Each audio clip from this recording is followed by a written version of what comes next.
بسم اللہ الرحمن الرحیم۔ ہود، زمانہ نزول۔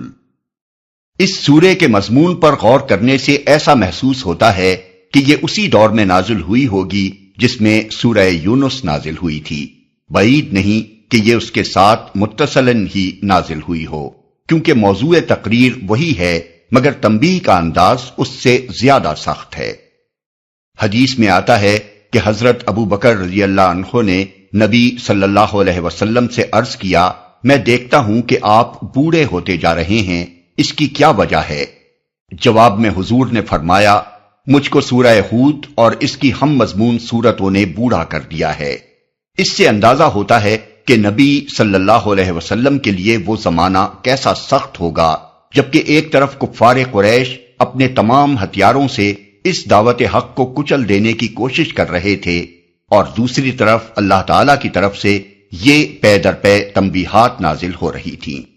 ان حالات میں آپ کو ہر وقت یہ اندیشہ گھلائے دیتا ہوگا کہ کہیں اللہ کی دی ہوئی مہلت ختم نہ ہو جائے اور وہ آخری ساتھ نہ آ جائے جبکہ اللہ تعالیٰ کسی قوم کو عذاب میں پکڑ لینے کا فیصلہ فرما دیتا ہے۔ فی الواقع اس سورہ کو پڑھتے ہوئے ایسا محسوس ہوتا ہے کہ جیسے ایک سیلاب کا بند ٹوٹنے کو ہے اور اس غافل آبادی کو جو اس سیلاب کی زد میں آنے والی ہے آخری تنبیہ کی جا رہی ہے۔ موضوع اور مباحث۔ موضوع تقریر جیسا کہ ابھی بیان کیا جا چکا ہے وہی ہے جو سورہ یونس کا تھا، یعنی دعوت، فہمائش اور تنبیہ، لیکن فرق یہ ہے کہ سورہ یونس کی بنسبت یہاں دعوت مختصر ہے، فہمائش میں استدلال کم اور واضح و نصیحت زیادہ ہے، اور تنبیہ مفصل اور پرزور ہے۔ دعوت یہ ہے کہ پیغمبر کی بات مانو، شرک سے باز آ جاؤ، سب کی بندگی چھوڑ کر اللہ کے بندے بنو اور اپنی دنیاوی زندگی کا سارا نظام آخرت کی جواب دہی کے احساس پر قائم کرو۔ فہمائش یہ ہے کہ حیات دنیا کے ظاہری پہلو پر اعتماد کر کے جن قوموں نے اللہ کے رسولوں کی دعوت کو ٹھکرایا ہے وہ اس سے پہلے نہایت برا انجام دیکھ چکی ہیں۔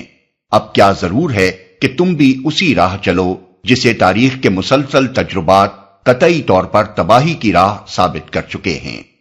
تنبیہ یہ ہے کہ عذاب کے آنے میں جو تاخیر ہو رہی ہے یہ دراصل ایک مہلت ہے جو اللہ اپنے فضل سے تمہیں عطا کر رہا ہے۔ اس مہلت کے اندر اگر تم نہ سنبھلے تو وہ عذاب آئے گا جو کسی کے ٹالے نہ ٹل سکے گا، اور اہل ایمان کی مٹھی بھر جماعت کو چھوڑ کر تمہاری ساری قوم کو صفحہ ہستی سے مٹا دے گا۔ اس مضمون کو ادا کرنے کے لیے براہ راست خطاب کی بنسبت قوم نوح، عاد، سمود، قوم لوط، اصحاب مدین اور قوم فرعون کے قصوں سے زیادہ کام لیا گیا ہے۔ ان قصوں میں خاص طور پر جو بات نمایاں کی گئی ہے وہ یہ ہے کہ خدا جب فیصلہ چکانے پر آتا ہے تو پھر بالکل بے لاگ طریقے سے چکاتا ہے، اس میں کسی کے ساتھ ذرہ برابر رعایت نہیں ہوتی۔ اس وقت یہ نہیں دیکھا جاتا کہ کون کس کا بیٹا اور کس کا عزیز ہے۔ رحمت صرف اس کے حصے میں آتی ہے جو راہ راست پر آ گیا ہو، ورنہ خدا کے غضب سے نہ کسی پیغمبر کا بیٹا بچتا ہے اور نہ کسی پیغمبر کی بیوی۔ یہی نہیں بلکہ جب ایمان و کفر کا دو ٹوک فیصلہ ہو رہا ہو تو دین کی فطرت یہ چاہتی ہے کہ خود مومن بھی باپ اور بیٹے اور شوہر اور بیوی کے رشتوں کو بھول جائے اور خدا کی شمشیر عدل کی طرح بالکل بے لاگ ہو کر ایک رشتہ حق کے سوا ہر دوسرے رشتے کو کاٹ پھینکے۔ ایسے موقع پر خون اور نسب کی رشتہ داریوں کا ذرہ برابر لحاظ کر جانا اسلام کی روح کے خلاف ہے۔